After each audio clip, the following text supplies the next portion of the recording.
Saudaraku terkasih, selamat pagi berkah dalam. Sudah kita memberi senyum hari ini, Senin 19 Juli 2021. Kita awali permenungan kita hari ini dengan tanda kemenangan Kristus. Dalam nama Bapa dan Putra dan Roh Kudus. Amin. Permenungan kita diambil dari Injil Matius bab 12 ayat 38 sampai 42.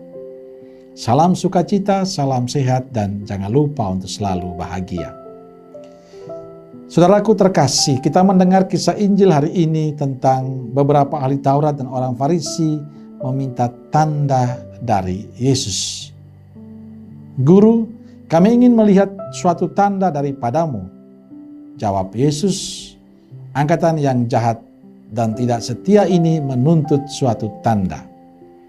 Tapi kepada mereka tidak akan diberikan tanda selain tanda Nabi Yunus. Atas permintaan mereka, Yesus pun hanya memberikan tanda Nabi Yunus. Saudaraku terkasih, apakah Nabi Yunus memberi tanda pada bangsa Ninive? Tidak juga. Selain pemberitahuan Nabi Yunus akan murka Allah yang siap ditumpahkan kepada Ninive bila orang Ninive tidak bertobat. Nabi Yunus hanya menyampaikan pesan bahwa bila Ninive tidak bertobat, maka akan menjadi murka Allah. Itulah kata-kata Yunus. Tidak ada yang penting, yakni kehadiran Yunus. Dan inilah yang memberikan kekuatan dari kata-kata. Bagi bangsa Ninive, itulah tanda kehadiran Tuhan lewat Yunus. Dan mereka bertobat. Yesus tidak memberikan tanda kepada para ahli Taurat dan orang Farisi karena mereka tertutup hatinya akan semua tanda kebaikan Tuhan yang terjadi dalam kehidupan mereka. Dan mereka para ahli Taurat dan orang Farisi tidak mungkin menemukan tanda itu karena mereka memiliki konsep dan pendapat sendiri tentang tanda dan mujizat Tuhan. Maka tanda kebaikan apapun yang dilakukan Yesus, mereka tidak akan menerimanya. Karena hati mereka sekali lagi tertutup akan semuanya itu. Inilah yang menjadi persoalan hidup beriman kita.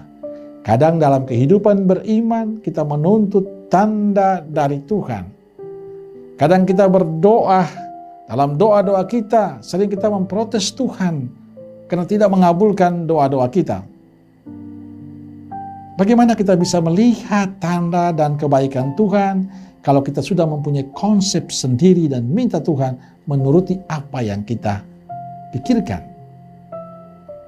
Hari ini kita diingatkan agar sadar bahwa yang paling pertama dalam hidup beriman adalah membuka mata hati untuk melihat tanda kebaikan Tuhan pada setiap hidup kita. Hari ini kita masih bisa bernafas, kita masih bisa tersenyum, kita masih bisa melihat suami, istri, anak, komunitas, keluarga. Kita masih bisa bekerja, masih bisa beraktivitas. Bukankah itu tanda Allah mencintai kita? Bukankah itu tanda Allah bersama dengan kita?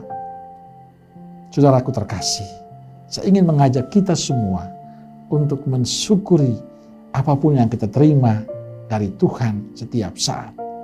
Itulah tanda bahwa Allah mencintai, Allah mengasihi kita. Bukalah mata hati kita untuk melihat semua kebaikan Tuhan, dan di sanalah kita akan merasakan bahwa ternyata hidupku adalah kemurahan dari Tuhan.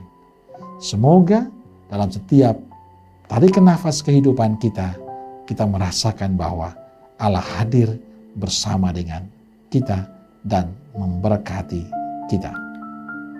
Semoga Allah yang Maha Kuasa memberkati saudara sekalian, Bapa, Putra, dan Roh Kudus. Amin. Keluarga Kudus Nazaret, doakanlah kami. Amin. Berkah dalam.